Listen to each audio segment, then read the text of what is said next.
get stuff on that wearable device.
So wearables, it currently means mostly watches, of course.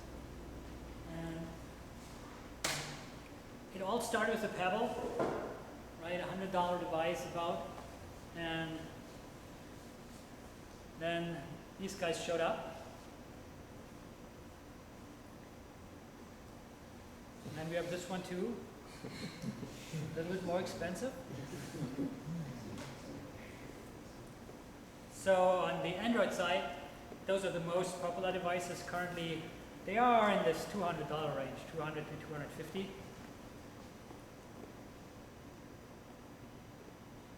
This one also looks very good. Asus, the Zen watch. There's round watches, give you a more traditional look. 250 for the Motorola and the LG Watch R. Called the Quattro. And then there's LG Urbane, 350. Sounding like a salesman. So do you get kickbacks?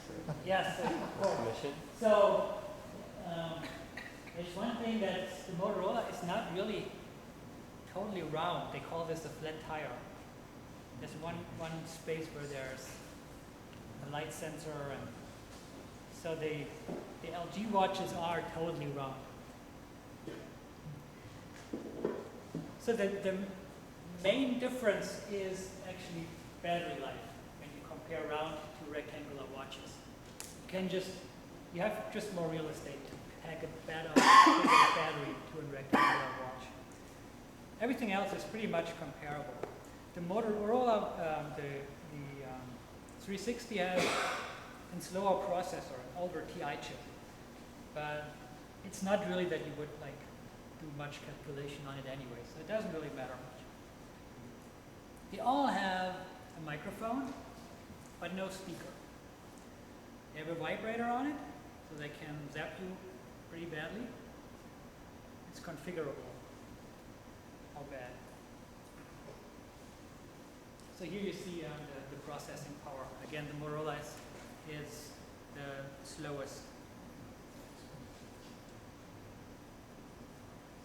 So user experience. You can touch that thing and you can talk to it. That's pretty much it. And touching it's pretty small. So the touch areas are not really that small, and you have to be very careful what you do on it if you ask the user to do certain touches.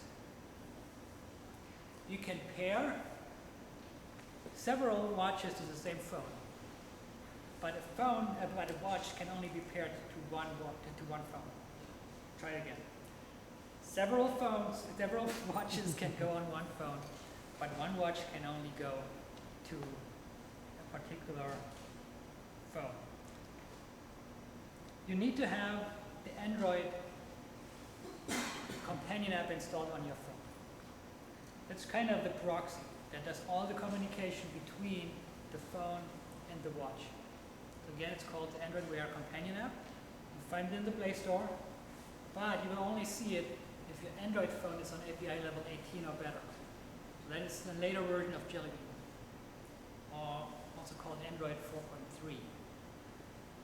I pulled that slide up, updated today.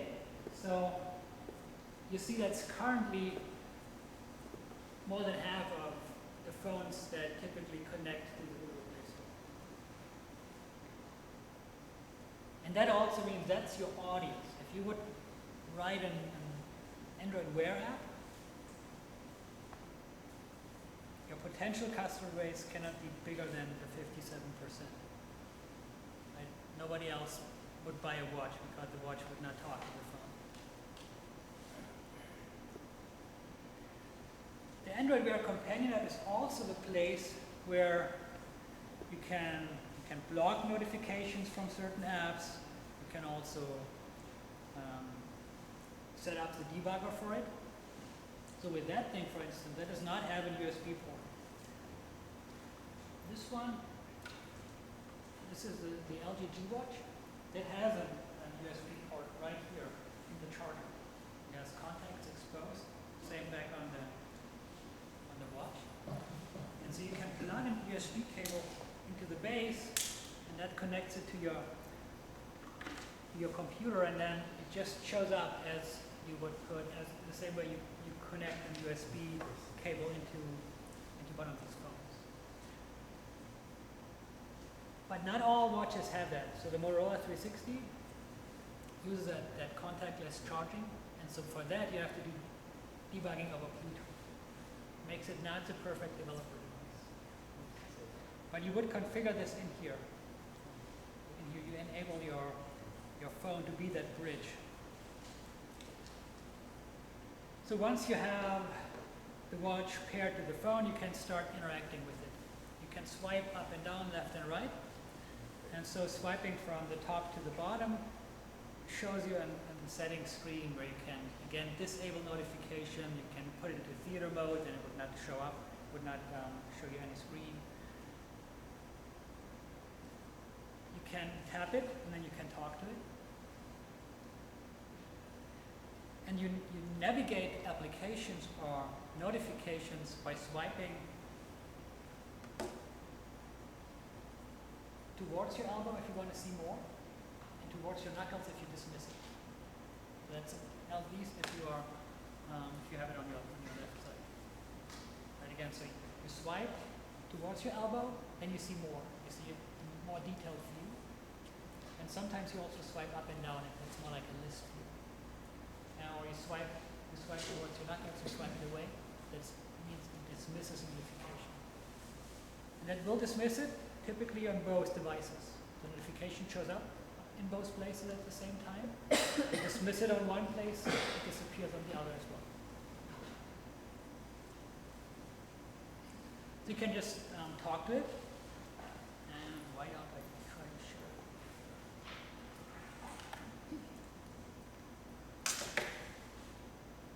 So again, that makes it a little difficult to show the stuff in presentations. And there's a tool, it's called Droid at Screen. And so you see the watch show up here, it's right here. Let's make it a little bit bigger. So now millions of notifications that came in from that light sensor I showed you in the break.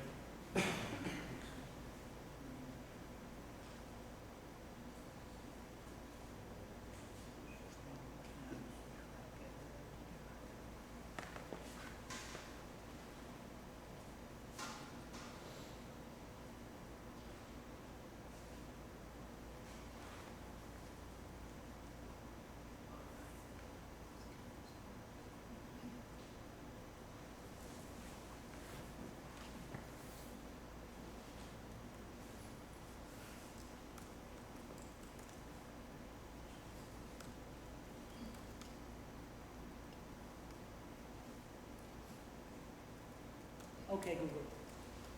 Southwest flight 4309.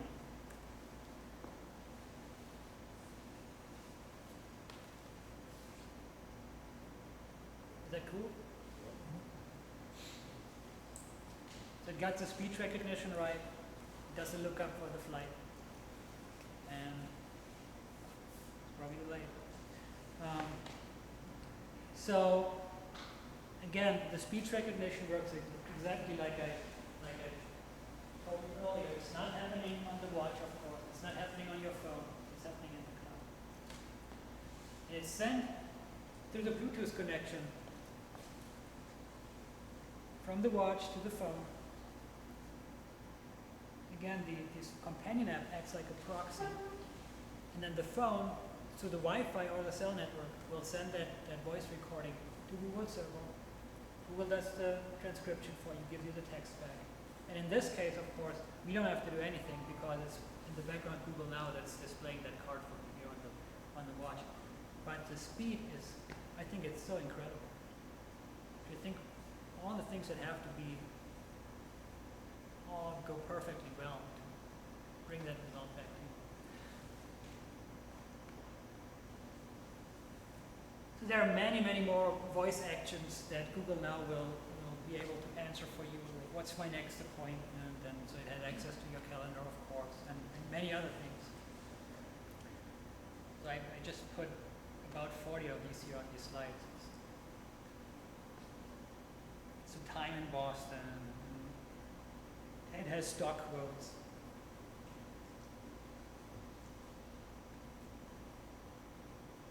All kind of things.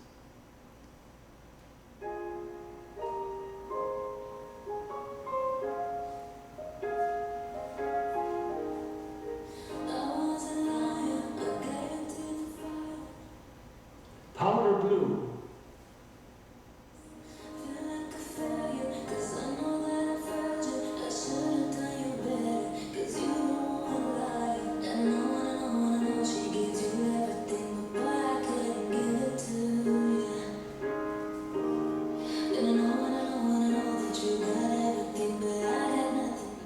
Powder blue.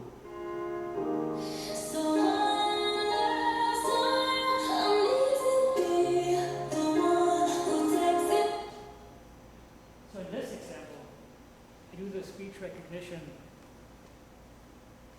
follow-up myself.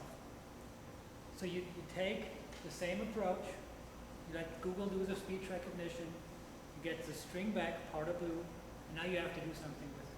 So I just run that through my array of color names, and once I found it, I just now invoke an action on the phone. That's when you see the phone comes up and display that color. And that's just to show you that you can use voice to do simple things, keyword-driven things, and do things that then been processed on the phone. So you do basically the handover. You use the watch just to give a command. The processing, everything happens on the phone anyways, and then you show the result on the phone.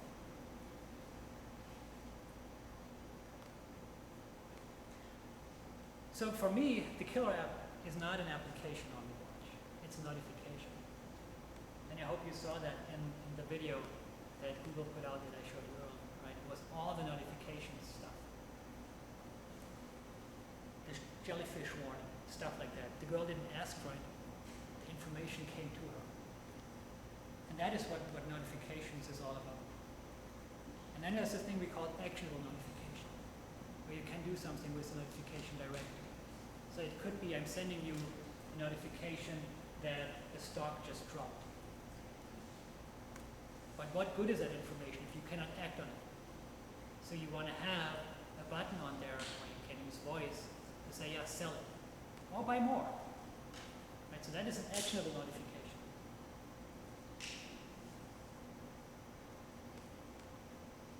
So you can also, of course, write an app that runs directly on the watch. Could be a game or something that just fitness apps, stuff like that.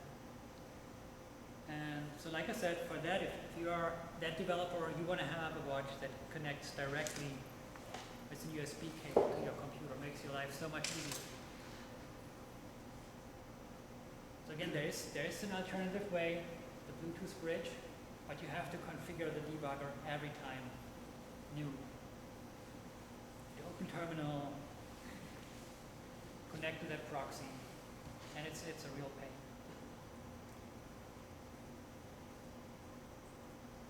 If you do this, if you build apps for yourself or for others for watches, keep in mind that you also have to keep the people with round watches in mind. So you have to build for every screen 2 different layouts. And you can test it with an emulator. So the emulator supports both rectangular and round watches. And otherwise, it's not so different. Like you can see in this picture down there, the watch just shows up in Android Studio just like another phone. So you can debug it, you can debug your code just as it would be just a regular Android app. There are a couple APIs that are not supported. There's no web view, I think, on the watches. And the watch has an IP address, but you cannot open a WebSocket to some remote server.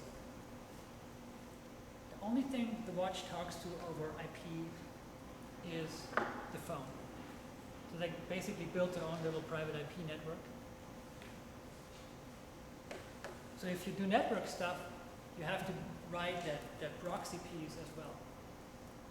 So let's say you wanted to write an app that does look up some weather information. So you say, what's the weather in Ramona today? So you parse it out, you figure out what Ramona means, what weather means, and then you now have to have that processed on the phone. The phone would now talk to weather underground, would fetch that information,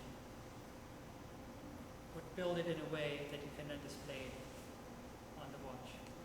So the watch is not your best web client. You always have to keep in mind, you have to build that proxy thing into it. So what else? You put the watch into the developer mode in the same way you put the phone into developer mode. Like tap that build number a couple of times and then the developer menu appears.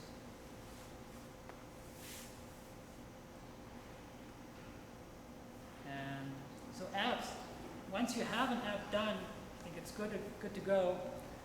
You don't ship that directly. Watch app is always bundled into a phone app. So you have to have a phone app anyways, right? Because you want to do some web communication and that proxy, like I said, you have to write that. So now this is how a user really gets to your watch app. He downloads the phone app,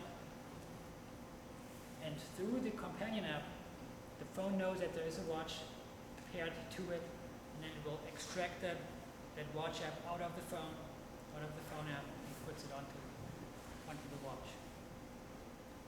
And it does it every time you pair a new watch to your phone. We'll then go and look through all the apps that you have installed. And every app that has a watch app bundle will then use that extract process and move that app, will install it on the watch automatically for you. Oh, and during development, of course, you can deploy apps directly on the watch as you do with your phone apps. So during the development process, that doesn't really matter. But now let's talk about what I think, again, is a real killer. That is the notification. And how do you get that notification on the phone? Like we saw in the video, it's event-driven, right? The user doesn't ask for it. The user doesn't mess around with the watch and tries to figure out what happens. Something has to take care of that. And for that, you have to have a web server somewhere that processes data, that figures out an event happened that is interesting for that user, and now how do I push that information to the user? And that is where Google Cloud Message comes in. So when Paul asked me to come here, the world looked different. It was just a couple weeks back. Google Cloud Messaging was working totally different. At Google I/O, they deprecated Google Cloud 2 and introduced Google Cloud 3. So I'm working day and night since then, not just for the talk here, but it's also very interesting for what I currently do at work. So now I have the pleasure to talk to you about what's different and what's cool about Google Cloud Messaging, version 3. So stuff changed, but let's take a look at what happens. You install an application on your phone. And the first thing you want to do, if you want to be able to receive push notifications, doesn't really matter if you have a watch or not. Push notification could be as valuable to you on your phone as well. But it's not just for people with watches. That jellyfish warning comes on the phone just fine. So the first thing you do is you request now an instance ID. And that is a request that is implemented in Google Play Services. So you're out of luck if you have, for instance, an Amazon Fire phone. Right? That's not pure Android. No Google Play Services on that. It has to be in real Android phone. So you program that into your app. Most likely it's in your main activity on Create. You say, hey, I want an instance ID.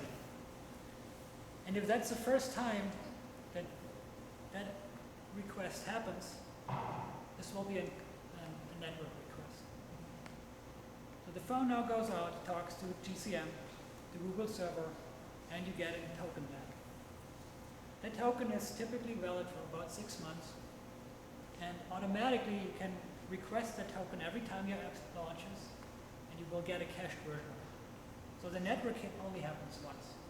It's not really taking that long, but you still want to put it into the background, of course. And when you have that token, you want to send that token to your home server. That's number 3 down here, the brownish thing. That's my home server. And that token I need to talk to that device. I'm not just sending the token back to my home server, I'm also sending a user ID. Typically, I just fetch that first email address I can find by iterating through the accounts that the user has installed. It's good enough, right? I just have to have something that makes that user unique to me. So let's say it's the email address. So I'm sending the email address and that token that Google gave my user, send it back to my server. Could be just the Tomcat instance, whatever you want to run there. And I store it. So I keep the token and I keep the user ID. Now that jellyfish warning happens, or the bad weather, whatever I'm tracking. I'm taking that token out of my hash map, attach the weather data, and send it to GCM. And Google will now look up that user and will send the information to it. I can also attach a thing called the time to live. That means for how long do I think Google should hold on to that notification if the user has his device shut off. Maybe he ran out of power or he's not currently in a location where there's network access. So for how long? The max and the default, those are set to 4 weeks. And most of the time it's not really appropriate to deliver a notification 4 weeks after the fact. So you want to be careful with that. Right? It's the worst thing that happens if you send a notification that is not useful to that user. So keep that in mind. There's, again, time to live. Don't go with the default. So, but that is basically how these 3 things work together. The phone, Google's Cloud Messaging, and your notification server, however you want to call this. Google delivers messages in less than 200 milliseconds, no matter where in the world the user is. If the phone is live, 200 milliseconds after you send that message. GCM will be free forever. So you don't pay for it, no matter how you utilize it. No matter how many users you have, no matter how many notifications you push out. It's not just for Android now. They also allow you to onboard your iOS certificates, and that means you can now send pushes out to your whole user group. It's not just Android users, iOS as well, and to Chrome web browsers. Chrome desktop web browser has now also the capability to receive a push notification.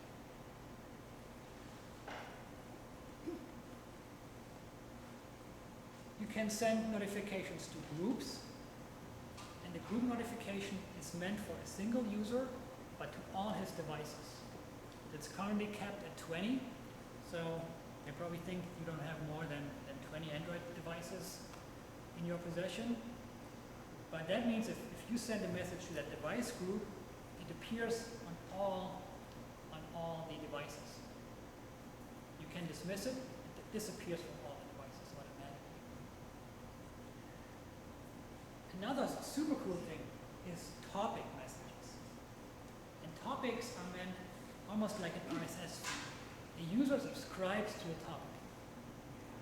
I'll give you an example for that. Let's say I'm writing a message that sends out financial information. And I'm sending out that information not to a single user, but to a topic. You probably have, I would guess, let's say 2,000 different stocks that are traded commonly. So I could create these 2,000 topics. And a user would now subscribe to a topic. So I'm interested in let's say Qualcomm. So I'm interested in Qualcomm, maybe I want the stock. So I'm subscribing to that. And now all what my app does is it pushes out information, not to that token, I'm just pushing it out to everyone who has subscribed to that topic. I don't even have to know how many people have subscribed to that topic. If there's no one, well then Google will just eat that notification. But I do have to do no user management whatsoever. I don't even have to have that server. Right? And this is how the sensor works. The sensor has no clue about the user. The sensor pushes to a topic. In fact, it pushes to 6 or 7 topics. One is severe light change, one is natural light detected. So I can have many devices that just subscribe to the events. And the sensor has no idea of how many users are there. It doesn't care. It just pushes out these topic notifications. So for that, I don't need a server at all. I just have a mobile app. I show the user the 6 or 7 different topics that I allow him to subscribe to. He subscribes, goes to GCM, and my little sensor talks directly to GCM, sends an HTTP post. There's a JSON document describing the notification, how I would like it to appear. A title field, a text field, an icon. So you can write a push notification app without the server part altogether if you focus just on topic notifications. Topic notifications are capped to 1 million. So you cannot have more than 1 million subscribers on a single topic. It's not really a limitation if you think about it, because the Android app gets notified if the subscription did not go through. So if I am, by accident, it's 1 million and first user who wants to subscribe to that Qualcomm push notification, I'm getting a favor. And then I'm just subscribing to maybe Qualcomm 1. 1 million and the 2 million and first user subscribes to Qualcomm 2. And if I'm pushing with my sensor the same notification to 10 topics, Qualcomm 1, Qualcomm 2, Qualcomm 10, I'm having expanded my user base to 10. I'm pretty happy with 10 million users. So that's all covered in GCM3 now. Messages to device groups and topic messages. Messages to iOS devices and to web browsers. The payload of notification is 4K. So it's not really too much. But if that's not enough, if you have to tell your user more information than 4K, well, you send them a URL, and then your phone app goes out and fetches the remaining data from your web server. Right? Push is not meant to be the most content-rich delivery mechanism. If 4K is not enough, you come up with your own theme, how you want to like let the user know there's more, and you may want to consume more to send them the URL and it opens up into web browser. This is how you onboard. You go to developers.google.com, cloud messaging, Android start. It's kind of a wizard kind of thing that they walk you through. You fill out 3 forms. And then, once you have done that, click that download button and you download a JSON configuration file called in Google Services or Services Google JSON. And you also get your API key. The API key is what you have to send messages to GCM. So for me, that means the API key is hard-coded into the sensor code. That also makes a topic unique, because the API key and the topic, that's the unique combination. Otherwise, everyone can create the Qualcomm topic, for instance. But not everyone has my API key that pushes for that topic. So if you don't want to do that topic, if you want to have your one-to-one relationship with your user, you have to have a server. And they don't give you that server part anymore. It used to be that you get a little web app or just a Java app, I don't remember, for GCM2. Now they just describe the REST calls you have to make to, for instance, send a notification to a user or to send a topic message. So these, it's not super difficult. Maybe we should go now and look at some code.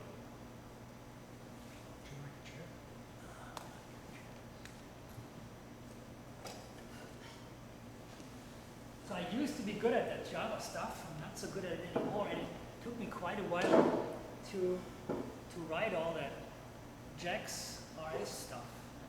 And I don't know how you guys do this today, but that's the best I came up with. So maybe I'm embarrassing myself now. But so to give you an idea how this works, maybe we should start with just that one. So you want to send a notification to a user. And the first thing you have to have, of course, is you have to have that token, right, that identifies that user. The token that the user got when he called get instance ID from GCM.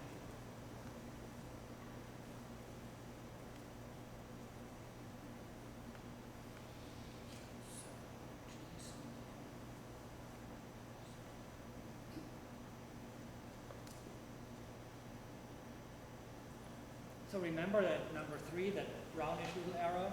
This is how I'm sending with the Android app that token and that user ID to my server. So I just throw that thing into a map. And since I don't want to run a database on my poor little Mac here, I just use a tool called MapDB. That's just a tool that serializes a large hash map into a file. So it's a file back hash map. And so, I don't know if you can read this here. So I'm getting a key, that is my email address. That was the first thing that the app found if it iterated through my accounts on the phone. And the value is this long key, my token. They call it also registration token. And again, that's valid for about 6 months. Then Google will rotate it. But since every time the user opens the app, I'm sending that key to my server anyways. So I would be notified immediately when that happens. So that is now my token. So I copy it here. And so I just put on a form here. So I copy that token into the reg token field. And then I have 2 more fields. I capture a title and a text. And then, let's see, maybe we have this still up here.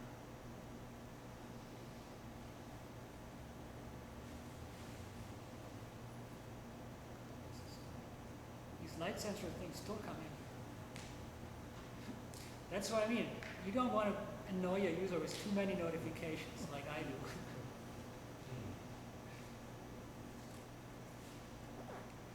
let's put that phone up here. See if we can capture that as well.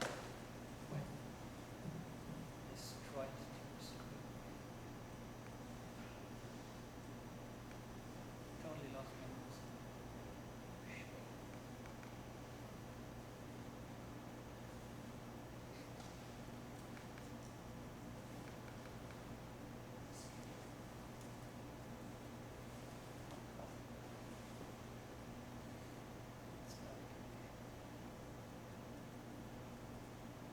So again, that tool is called Droid at Screen.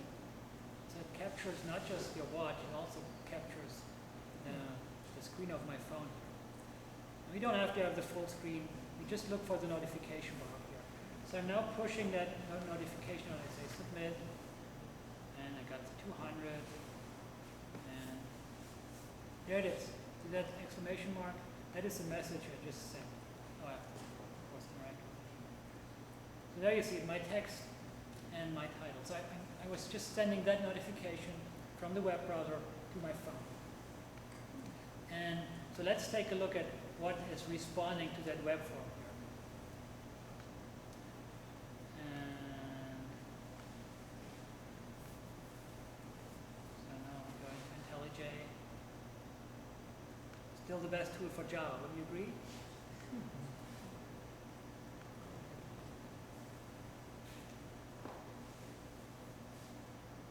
So here we just say the path is notified. And then we have a bunch more annotations. We say what it consumes, what it produces, just produces plain text. And then I have a couple of form parameters I'm looking for. So reg, token, title, and text.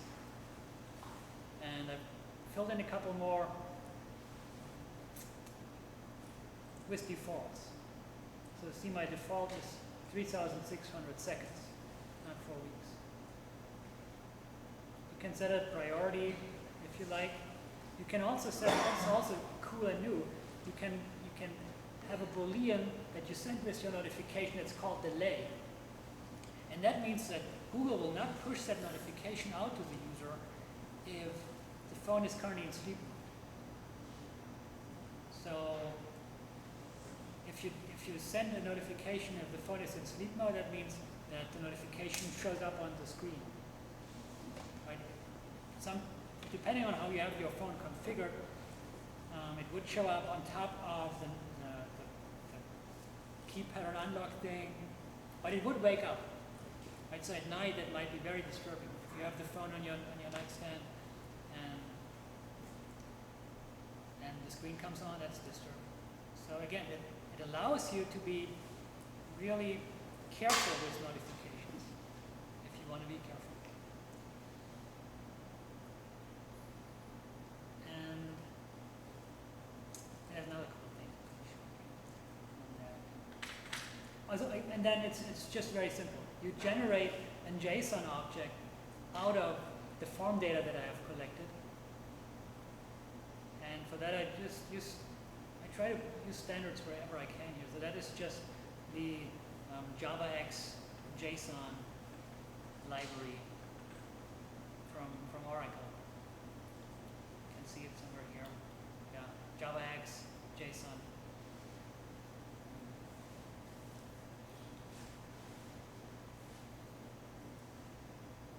You set a couple headers, and then you post it. And this is the API key.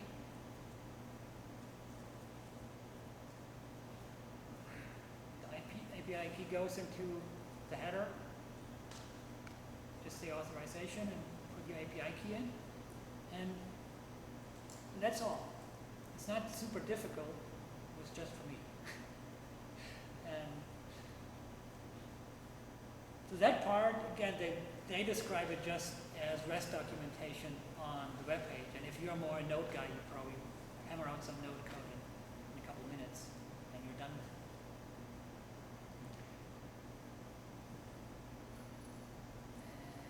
And here is one more thing in the web browser.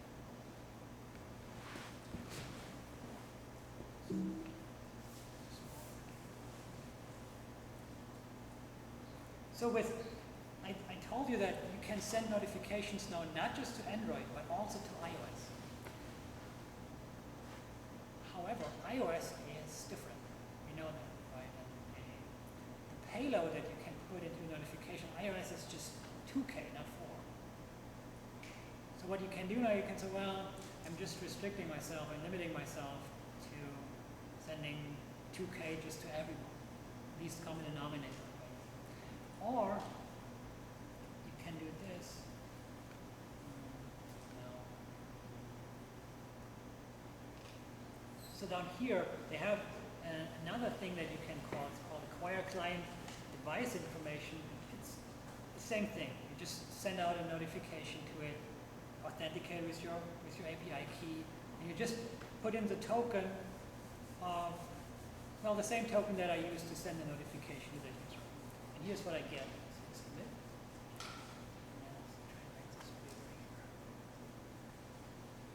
See what I'm getting? I see that this is an Android phone. I also get the connection type. I see it's currently on a mobile network. And again, this is live data. It pulled that data just now from the phone. So before I push a notification to the user, I could figure out, oh, is that user currently on a mobile or on a Wi-Fi connection? Is it an Android phone or is it an iOS phone? Or is it a web desktop browser, Chrome browser? So I could tweak my notification based on the state that phone is in and based on what kind of phone it is.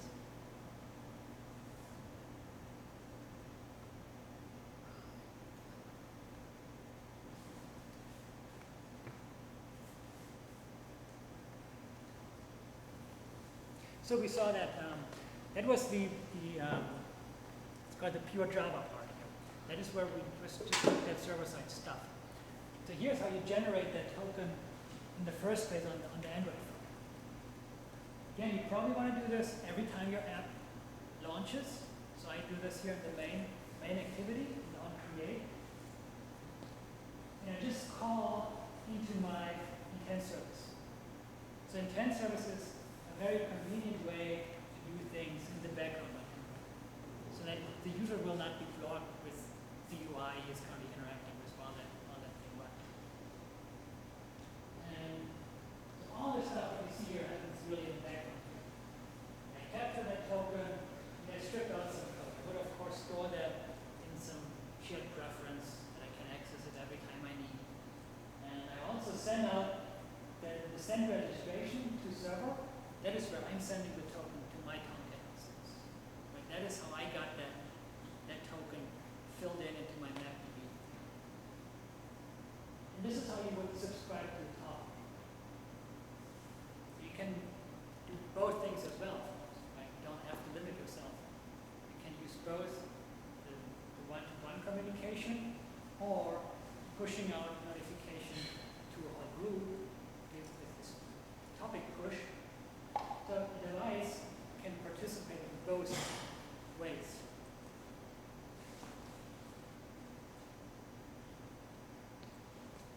So that's how you acquire your token. And there's some more stuff you have to do. This is the part where the notification gets processed. So the notification comes in, the broadcast receiver, that's a part of your Android app where the notification gets initially received. Again, that is all part of Google Play Services now. You don't have to implement it. You just reference it in your Android manifest file. But this is the code that you have to write. This is when a message received is coming. That's when your app now takes over. You push the notification all the way to Google's cloud. Now it arrives on the phone, and now you decide what you want to do with it. It could be a silent push, meaning the user would never see it. You don't have any UI. Maybe you just use it to spy on the user. You can do that. Send out a notification to the device. Say, hey, I want to know where that user is and what state. The user stupidly gave your app access to GPS location services. You use that, fetch that information, send it back to your host. User would never see it. No idea.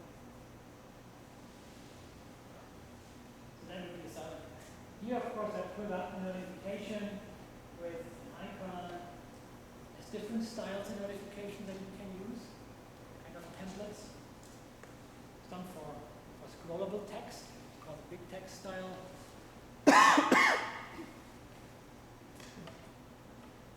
So again, I don't want to run through the demo again, but you saw this.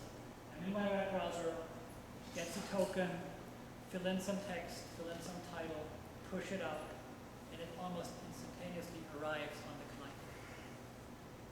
If you happen to have a watch, it shows up automatically on both devices. You have to specifically go in and modify that notification that it not shows up on the watch. But that sometimes may also be an advantage. Like not every notification has to be on the watch. The watch is something that the user uses when the phone is in the pocket. Like maybe not every notification has to come up on the watch. Don't want to be too annoying. And then you saw this little guy, the $12 sensor. It has a Wi-Fi connection. Call it Internet of Things, whatever you want to do. But it's very cool.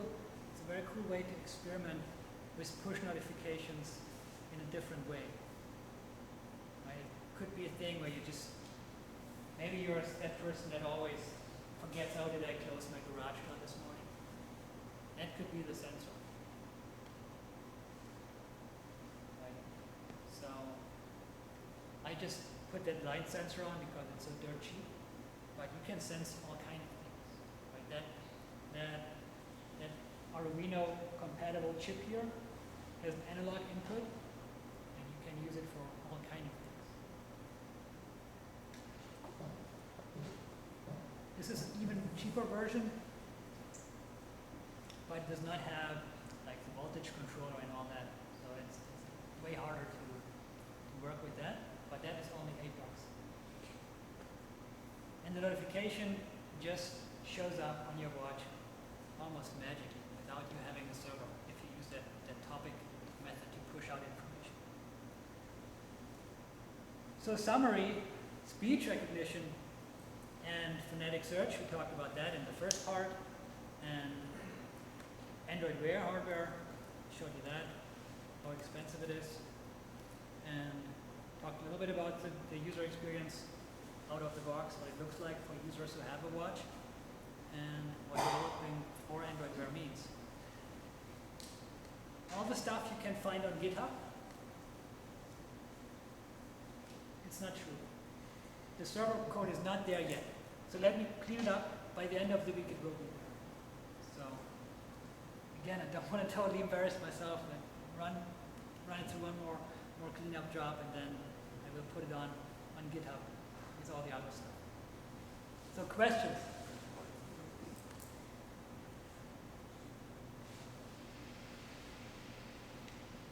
Could you show off that light sensor again? So I think some of the people came in after the break. Yeah. So here it is, and you saw it on the slide as well. So that is, I don't know how familiar you guys are with Arduino. Arduino is around for a long time. It's a little bit a weird thing because it's not really Java. It's a mixture of Java and C. The programming is very, very simple.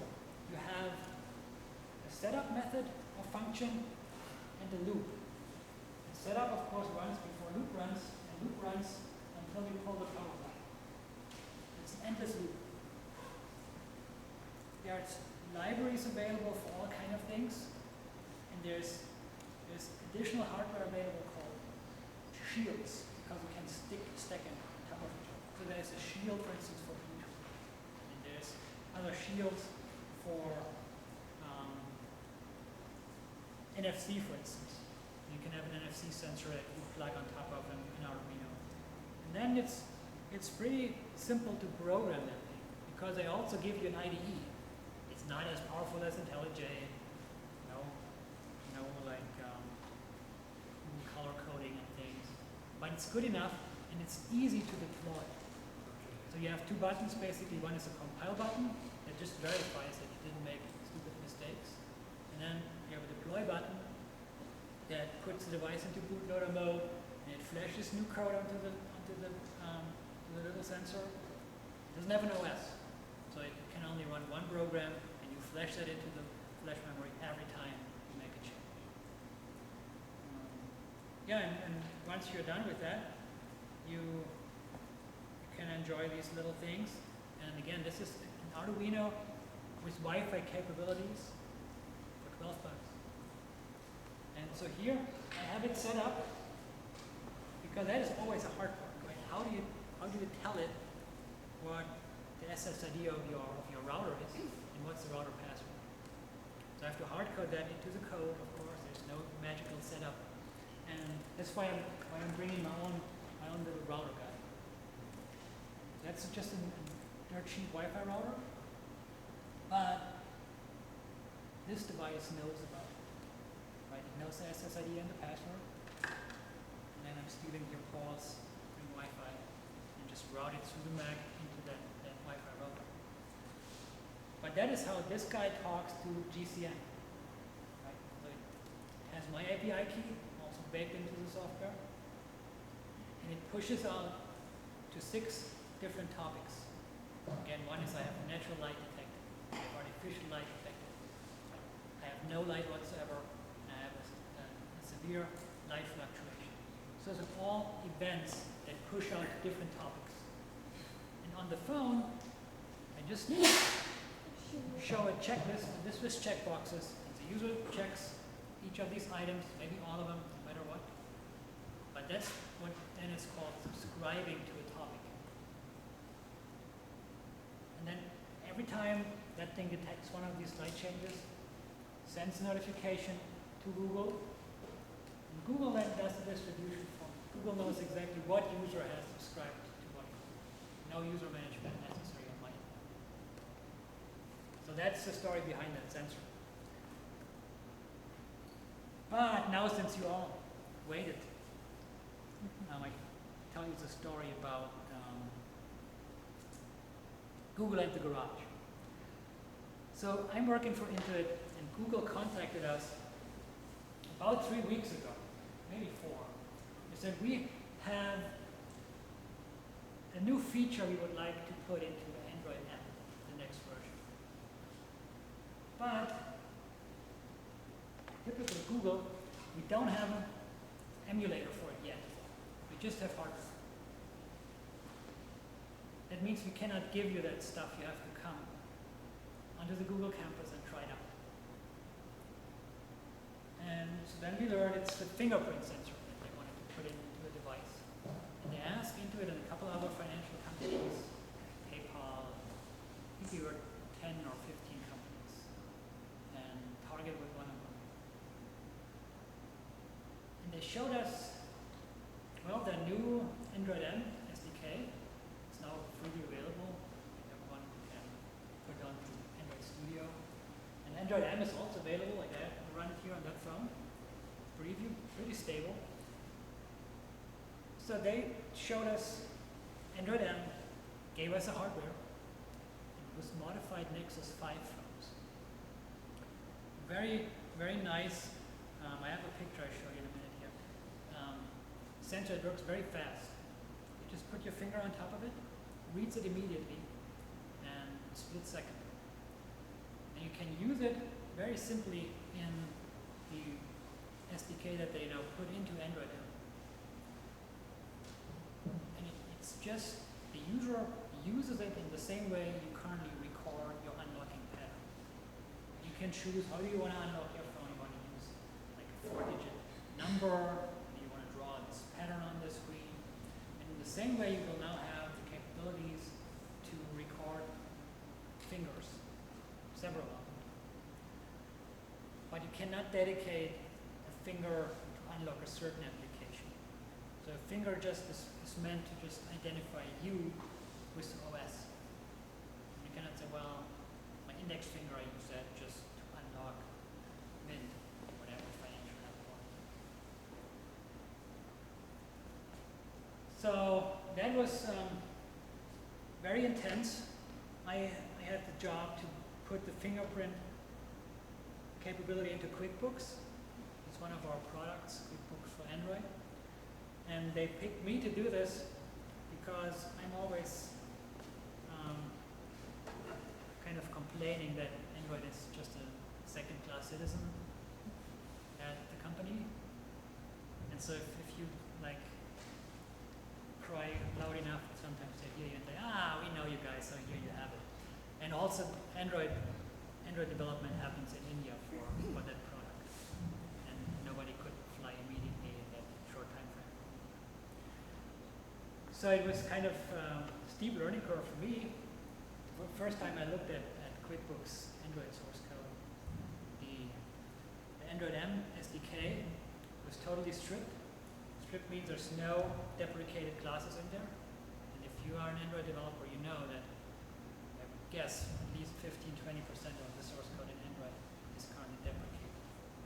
So one of the core classes, for instance, HTTP client from Apache, deprecated, not there.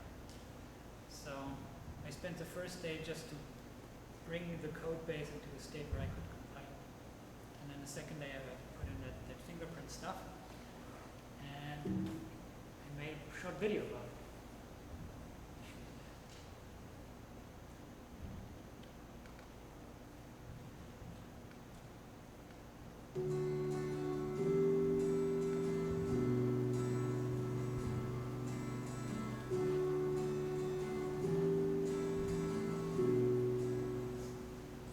During login, the app receives and stores an access token that remains valid for 60 days or until the user explicitly signs up. For as long as the token is valid, the user may open the app on his phone unchallenged. However, if we detect that the phone has a fingerprint reader, we make a new setting available, allowing the user to protect QuickBooks with his fingerprint.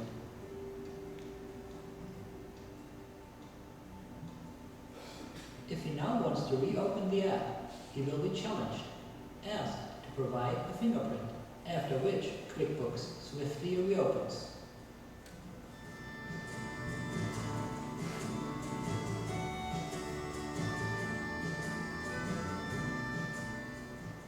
If, after a few attempts, a fingerprint cannot successfully be recognized, the user needs to provide his password to open QuickBooks.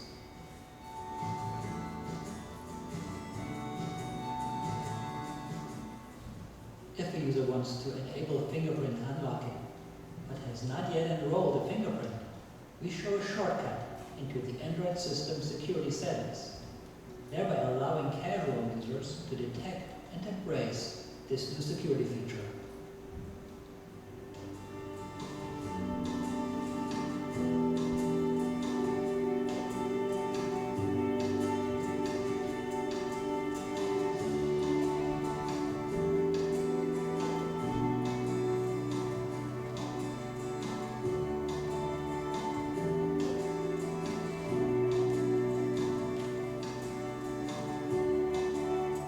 All right, that's it. Thank you very much.